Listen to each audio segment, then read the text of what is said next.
Buenos días. En el siguiente video encontrará la explicación, o mejor, la introducción a la tercera ley de Newton. En la naturaleza, las fuerzas no se presentan solas, sino que forman parte de un sistema de pares de fuerzas que actúan simultáneamente. Como lo observamos en el GIF, encontramos una persona que se encuentra sobre patines y existe una fuerza cuando él se empuja contra la pared. Y la fuerza de reacción es la que permite que la persona se devuelva por donde viene. La tercera ley de Newton, como tal, dice, si un cuerpo ejerce una fuerza sobre otro, produce una fuerza de la misma intensidad, pero opuesta sobre el primero. Aquí tenemos tanto la fuerza de acción, que es la que actúa, y la de reacción, que es la inversa. Es importante tener en cuenta que las fuerzas de acción y reacción se aplican sobre cuerpos distintos. Si recordamos el video pasado, cuando explicábamos la fuerza normal, recordemos que esa se encontraba sobre un objeto y que la fuerza normal, dependiendo del ejercicio y analizando vectorialmente, muchas veces era el valor contrario del peso. En este caso, cuando estamos hablando de la fuerza normal y del peso, no podemos estar hablando de la tercera ley de Newton, ni identificar como una que es la acción y la otra como reacción. ¿Por qué? Porque se están analizando sobre el mismo objeto. La fuerza de acción y reacción se deben aplicar o son aplicadas sobre cuerpos diferentes. Como por ejemplo el del muñequito con el que es el hombrecito que está sobre los patines y la pared. Las fuerzas que se están aplicando es sobre objetos diferentes. Dos cuerpos que interactúan mutuamente ejercen fuerzas de igual intensidad pero opuestas. Una de ellas, la acción, y la otra, la reacción. Aunque las fuerzas de acción y reacción entre pares de cuerpos son de igual intensidad y opuestas, no ocasionan que el conjunto esté en reposo o que se mueva con velocidad constante, ya que cada una actúa sobre un cuerpo distinto y por tanto ninguno de los dos puede estar en reposo, a menos que existan otras fuerzas que contrarresten a las anteriores.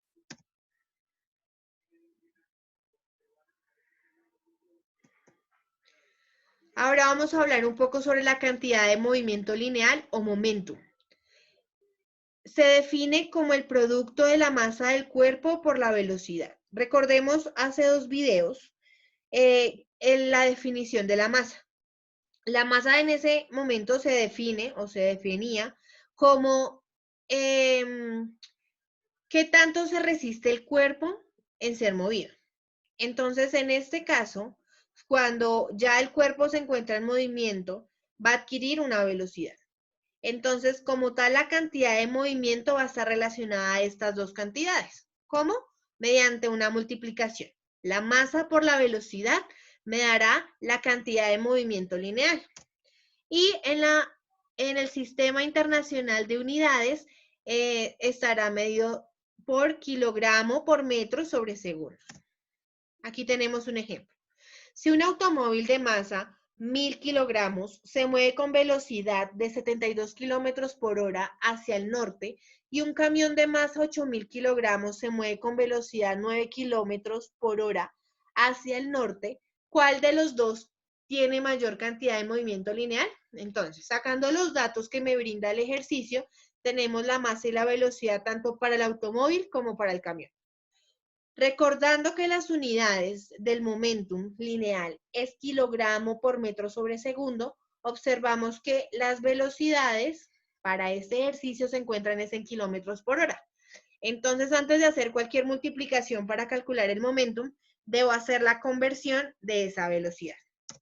Entonces, 72 kilómetros por hora vamos a pasarlo a cuánto equivale en metros por segundo. Entonces, para cancelar los kilómetros, recordamos que un kilómetro tiene 1000 metros y para cancelar las horas, recordamos que una hora tiene 3600 segundos. Multiplicando 72 por 1000 y dividiéndolo en 3600 me da 20 metros por segundo. Hago lo mismo para los 9 kilómetros por hora, de tal manera que la velocidad del camión me da 2,5 metros por segundo. Ahora simplemente me ubico en la ecuación de cantidad de movimiento lineal o momentum lineal, que es masa por velocidad. Me queda 1000 por 20, y eso es 20.000 kilogramos por metro sobre segundo. Tenemos la cantidad de movimiento lineal para el camión, sería 8.000 kilogramos por 2,5 metros por segundo, y eso me da 20.000 kilogramos por metro sobre segundo. Como podemos observar, aunque los dos objetos tienen diferente tanto masa como velocidad, depende es de su multiplicación. Y ahí podemos observar que aunque una masa sea mayor que la otra y una velocidad sea menor que la otra, las cantidades de movimiento lineal pueden ser la misma. El impulso mecánico. Un factor importante en el movimiento de los cuerpos es el tiempo durante el cual se ejerce la fuerza. Si se aplica una fuerza durante un intervalo de tiempo corto, el cambio en la cantidad de movimiento es pequeño. Y si se aplica la misma fuerza durante un intervalo de tiempo mayor, el cambio en la cantidad de movimiento es mayor.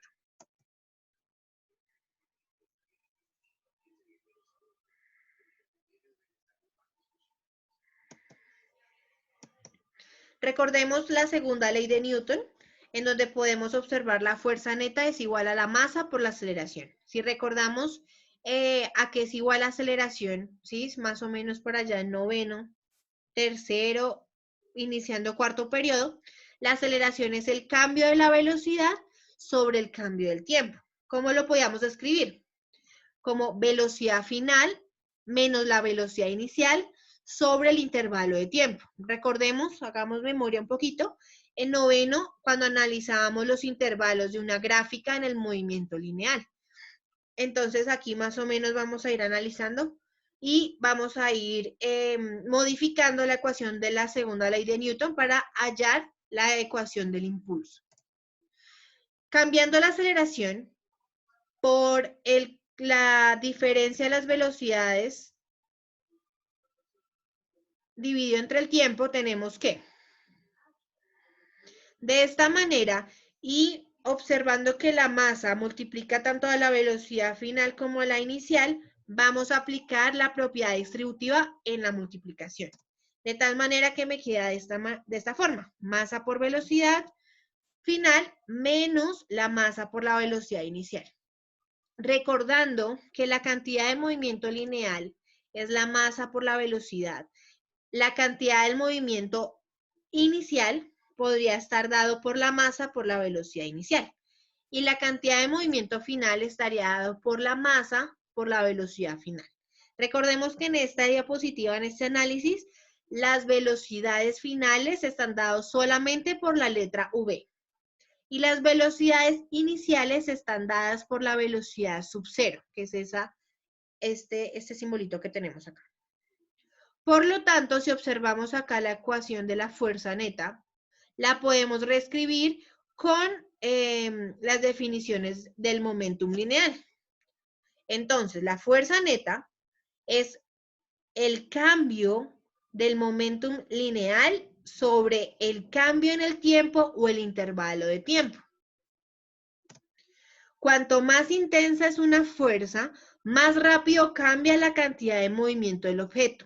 De la misma manera, si la fuerza no es tan intensa, la cantidad de movimiento del objeto cambia lentamente. El producto de la fuerza que actúa sobre un cuerpo por el tiempo durante el cual ésta actúa recibe el nombre de impulso mecánico. Es decir, que el impulso mecánico es la fuerza neta por el cambio del tiempo. Si recordamos aquí la ecuación que me quedó acá al final, que la fuerza neta es el cambio del momentum dividido entre el cambio en el tiempo, podemos acá hacer esta inferencia.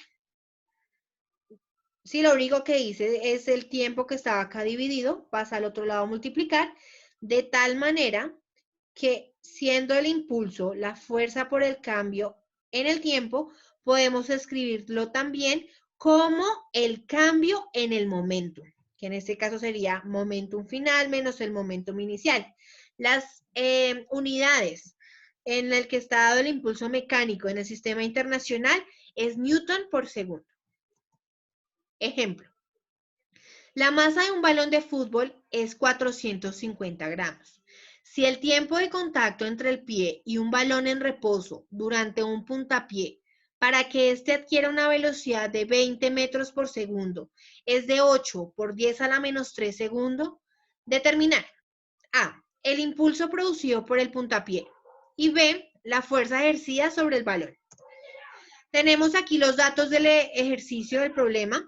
La masa son 450 gramos, pero recordemos que el momentum se mide en kilogramos por metro sobre segundo.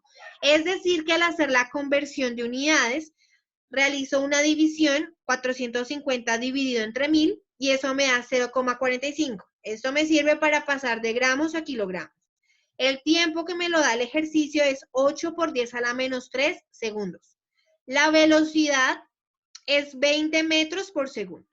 Me preguntan el impulso y la fuerza. Tengo que el momentum lineal o la cantidad de movimiento lineal es la masa por la velocidad. Hago la respectiva multiplicación 0,45 por 20, de tal manera que el momentum lineal es 9 kilogramos por metro sobre segundo. Ahora nos disponemos a calcular el impulso utilizando los momentos. Como el balón inicialmente se encontraba en reposo, su velocidad era 0.